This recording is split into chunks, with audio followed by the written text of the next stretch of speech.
Welcome to week 3.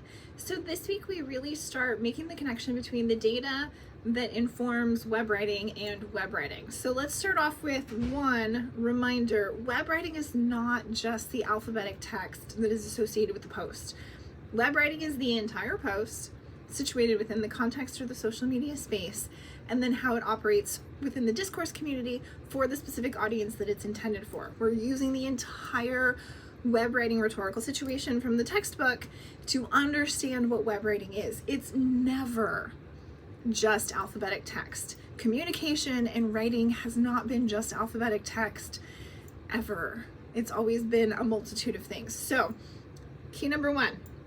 Key number 2, online, we have data, like from very early websites. And I know I say this in the textbook, there were page counters. Because we care, because we use that as feedback. That is a part of the feedback loop that's informing the discourse community. That is a part of the feedback loop that's informing the audience, because we look to those numbers and we look to that information to help communicate how we as other audience members should feel about that post. And if we still feel seen within the discourse community, if we find community and people with shared interests to us and affinities with us. So the information is meaningful to the creator, but it's also meaningful to other audience members. So the feedback loop matters. Because of that, we're going to do a sample data collection post over the next 3 weeks so that you're better prepared and you've done this once before you do the big project. So the big project is going to take a multitude of weeks. It's going to be the bulk of the grade in this class, and we're going to start that 4 weeks from now. This is the practice project. So you have the opportunity with a research questions provided to you, with lots of feedback on the data collection, with a chart that's provided to you for you to make connections.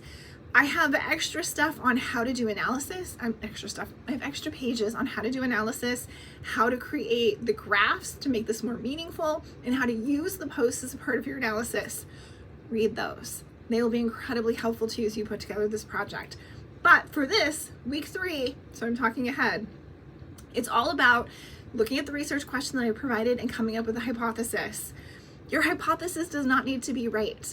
If at the end of the day, after you've done the data collection, you find that your hypothesis is wrong, perfect. Say that. Show what the data shows. Don't change your hypothesis. Don't think that a wrong hypothesis is going to impact your grade, because it won't at all. Sticking with the hypothesis and then the analysis, that's all that matters here. That is science. We're focused on humanities research and understanding what the human experience in relation to web writing looks like using the scientific method. Don't change your hypothesis. I provide on this page a checklist-ish of the steps that you want to go through.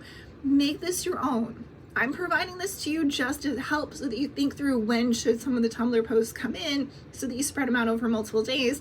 This may or may not work for you. As long as you get them over multiple days, you're going to be in good shape. Use the checklist as a starting point for creating one that works for your process. If you have questions as you start this very first step of the week 3 assignment, please send me an email or come to office hours, or tell me you want to Zoom during office hours, or send me a note on Tumblr. Otherwise, I'll see you online.